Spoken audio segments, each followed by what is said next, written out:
నిన్న బాచ్పల్లి పోలీస్ స్టేషన్లో ఇన్స్పెక్టర్ మరియు ఎస్ఐ స్టాఫ్ కలిసి నల్లమోతు సందీప్ కుమార్ ఏజ్ 38 ఇయర్స్ ఉంటుంది.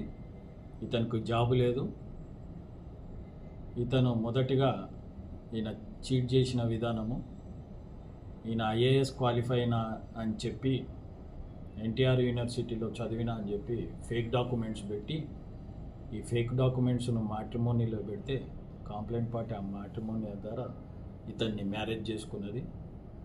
మ్యారేజ్ చేసుకున్న సందర్భంలో రాను ఈయనకు 40 కోట్లు లాకర్లో ఉన్నాయి. నేను ఇన్కమ్ ట్యాక్స్ కట్టలేదు, అది సీజ్ చేశారు, మనం 2 కోట్లు కడితే రిలీజ్ అవుతుంది, భార్యను అడిగాడు ఎక్కడి నుంచైనా తెచ్చేయమని.